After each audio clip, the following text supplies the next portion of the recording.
izina rye rirakomeye ariko kandi n'ibigwi bye ntibyoroshye. Yibukwa cyane ari minisitiri w'ububanyi n'amahanga w'u Rwanda. Izina rye ryongeye kuzamuka ku ruhando mpuzamahanga ubwo yatorerwaga kuyobora umuryango wa OIF, ni umuryango w'ibihugu bivuga ururimi rw'igifaransa. Ndavuga Louise Mushikiwabo. Mushikiwabo ni umunyamabanga mukuru wa 4 w'umuryango mpuzamahanga w'ibihugu bivuga ururimi rw'igifaransa OIF. Umwanya yatorewe bwa mbere 2018 muri Armenia, yongera kugirirwa icyizere cyo kuyobora indi myaka 4 tariki ya 19 Ukwakira 2022. Kuri ubu ari guhatanira kongera kuyobora uyu muryango.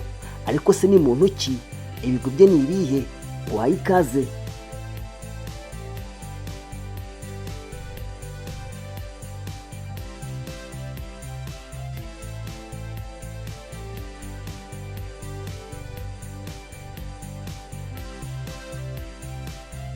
Louise Mushikiwabo yavukiye i Jabana mu karere ka Gasabo tariki ya 22 Gicurasi 1961.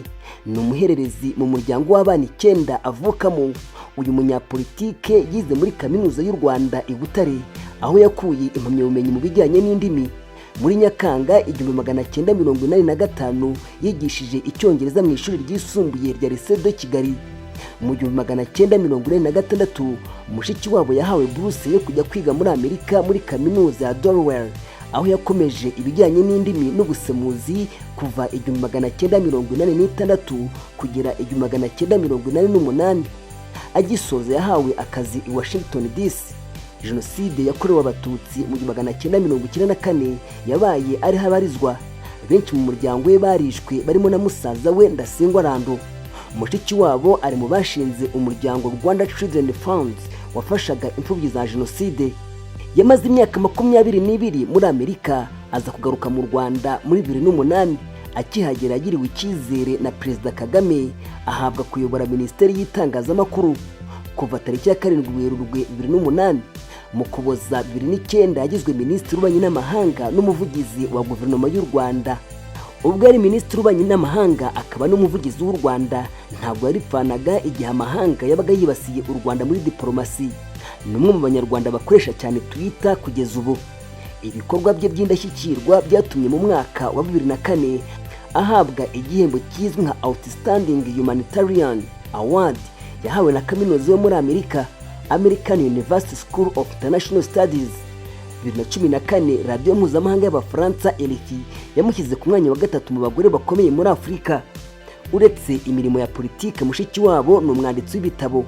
Muri 2006 yasohoye igitabo cyitwa Rwanda Means the Universe. Ugenekereje mu Kinyarwanda yarashatse kuvuga ko u Rwanda bisobanuye isanzure. Ni igitabo cy'amapaji 388 yafatanyije n'umunyamakuru Jack Karma. Kirimo ubuhamya bugaragaza amateka y'u Rwanda, itegurwa rya Jenoside yakorewe Abatutsi n'ishyirwa mu bikorwa ryayo. Bwa mbere mu mateka y'u Rwanda, umunyarwanda yatorewe kuba umunyamabanga mukuru wa Francophonie. Izi ni zimwe mu nkuru z'ibinyamakuru bitandukanye zagiye zandikwa ubwo Louise Mushikiwabo yakoraga amateka akayobora umuryango wa OIF, umuryango uhuza ibihugu bivuga ururimi rw'igifaransa. Hari ku munsi wa 2 ari nawo munsi wa nyuma w'inama y'uyu muryango washinzwe mu mwaka w'1970 yaberaga mu murwa mukuru wa Armenia. Madamu Mushikiwabo yari umukandida w'u Rwanda ashyigikiwe n'umuryango w'ubumwe bwa Afurika ndetse n'Ubufaransa. Canada nayo icyo gihe yari ifitemo Jean Michael bahataniraga uwo mwanya. Canada nayo icyo gihe yaritse gutangaza ko idashyigikiye Madamu Jean Michael. Icyegeranyo cy'umuryango mpuzamahanga ukurikiranira hafi ururimi rw'igifaransa kigaragaza ko nibura abarenga miliyoni 300 ku isi bavuga igifaransa. Igitangazamakuru cya CBS cya leta ya Canada cyasubiyemo amagambo y'ibiro bya Minisitiri w'Intebe wa Canada Justin Trudeau icyo gihe, nabyo byemeza ko itorero rya Mushikiwabo bivuga ko ari we wari uhuriweho. Mu ijambo rye rya mbere nk'umunyamabanga mukuru wa Francophonie yatowe, Madamu Louise Mushikiwabo yagize ati: "Nshimishijwe cyane n'icyizere mwangaragarije kandi ndabashimiye mbikuye ku mutima." Yavuze ko intego ye yibanze ari ugukorera abaturage. Ati: "Sinje guhindura ibikorwa byose uko byakabaye, nje gusa kugira ngo ngire uko mpindura icyerekezo ho gato mu buryo bwanjye, namwe mubimfashemo."